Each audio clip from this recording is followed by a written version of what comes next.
clasped with a sphinx of rare enamel. Again, on Trojan plains I knelt. Alas, in vain I strove to speak and tell you all the love I felt in more or less Homeric Greek. Perhaps my helmet strap was tight and checked the thoughts I fain would utter, or else your robe of dreamy white bewildered me and made me stutter. Once more we change the Messian scene. The road curves across the hill.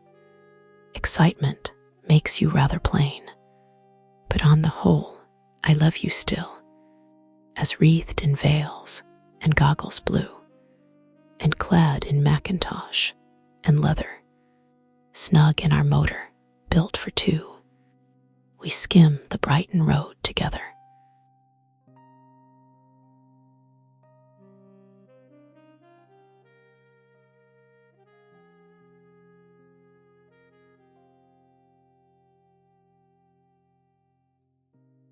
You came down the field like a shaft from a bow.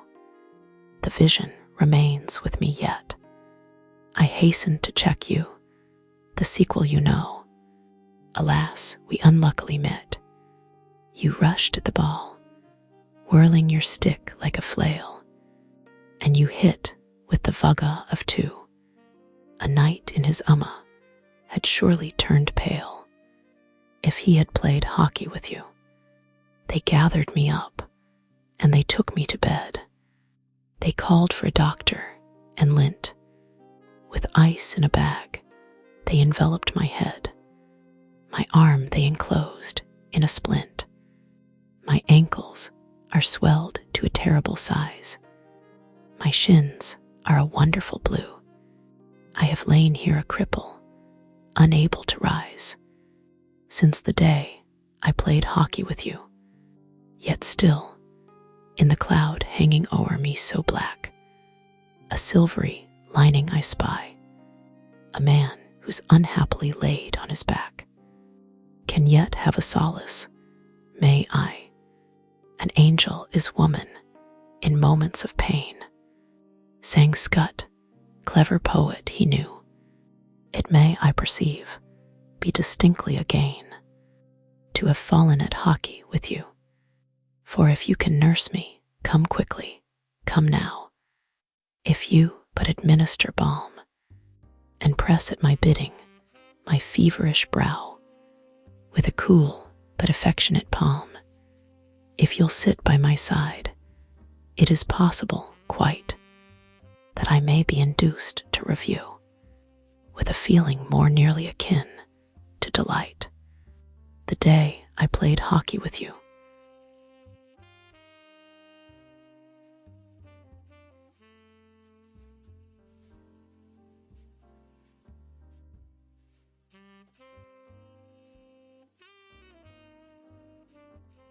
I always said that the man I would wed must be one who would work all the time, one with ambition, who'd make it his mission to win a position sublime, one whose chief pleasure would be making a fortune for me, one who would toil all the day down in the market and say, "Lizzie, Lizzie, I'm so busy, don't know what to do. Goodbye, dear, I'm off to the street. Can't stop now, I'm cornering wheat. I shall keep on till I'm dizzy, till the deal goes through. Lizzie, I'm so busy, I'm making a pile for you. Duh, don't be deceived. If you've ever believed that my taste for hard labor is small, stifle the lurking idea that I'm shirking. I never stop working at all. I may have loafed in the past, but I am busy at last. I've found employment and I'm working away all the time. Lizzie, Lizzie, I'm so busy, busy loving you. That's the job that suits me the best. Though I never get any rest, I shall keep on till I'm dizzy, but I shan't get through.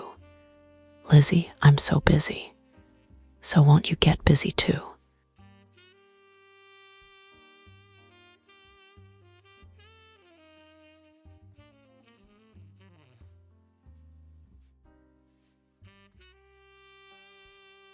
Oh, the progress of woman has really been vast.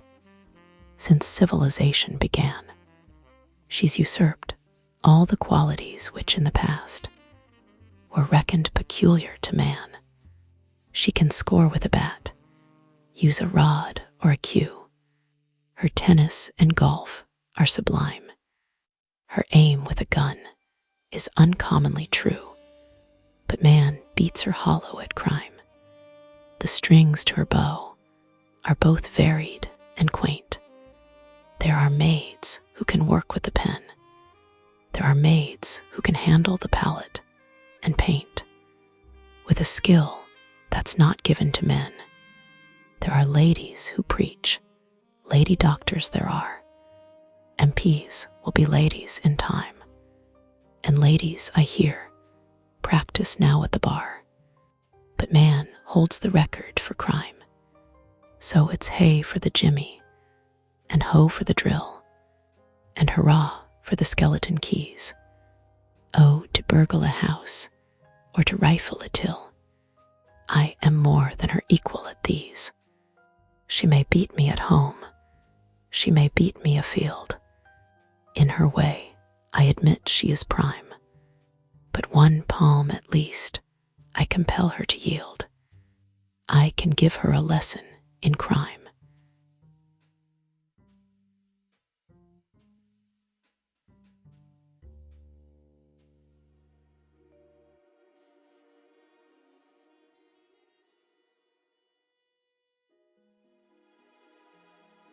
Whene'er I take my fillies out for moonlight walks, I like to stroll. It gives me, I am rather stout, more chance of laying bare my soul. My tender pleading, I reflect, is robbed of all the charm that's in it, if my remarks are rudely checked by gasps and puffing every minute. Yet nothing less is now my fate. Each night we wander to and fro. Our normal pace has been of late a good 6 miles an hour or so. Sadly the moments flit away. No rays of joy my burdens light. My fillies, I regret to say, is training for a walk to Brighton, when I let fall a gentle hint that I'm no devotee of pace. She answers, now suppose we sprint. I must get fit before the race. Unless I exercise my limbs, I feel my chances wane, diminish, and I should die if that Miss Sims arrived before me at the finish. So off we go, no more her ears may I enchant with honeyed phrase. No more I win her smiles and tears, as once I could in happier days. We don't fall out, we have no tiff. My passion glows without cessation, but still I'd love her better if she'd choose some calmer recreation.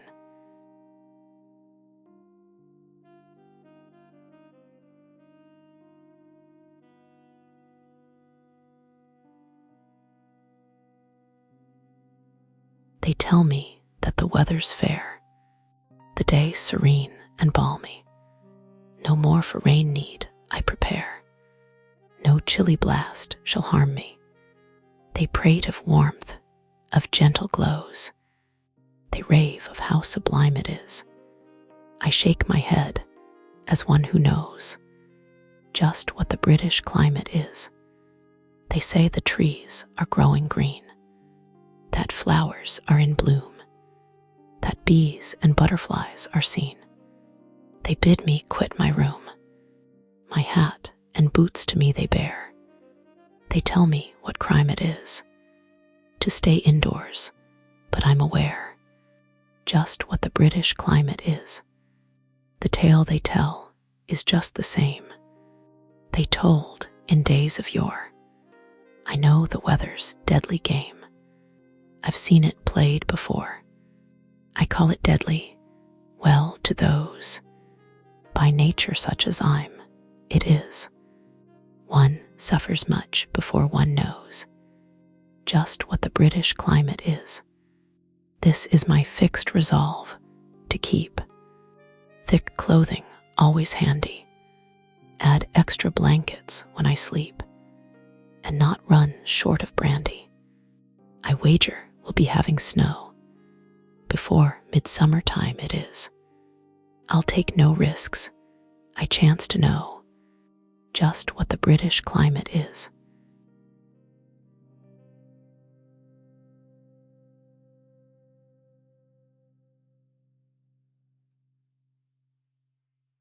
I stood with a man, watching the sun go down.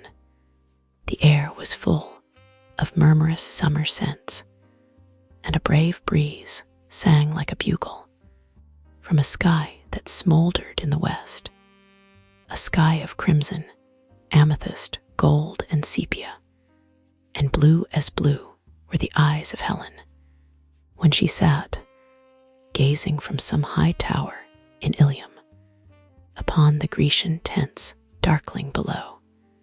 And he, this man who stood beside me, gaped like some dull, half-witted animal, and said, I say, doesn't that sunset remind you of a slice of underdone roast beef?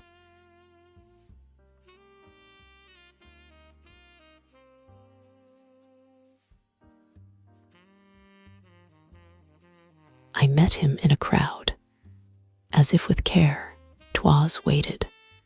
His shapely back was bowed, his brow was corrugated. I asked him, why so pale? What grief your soul has cankered?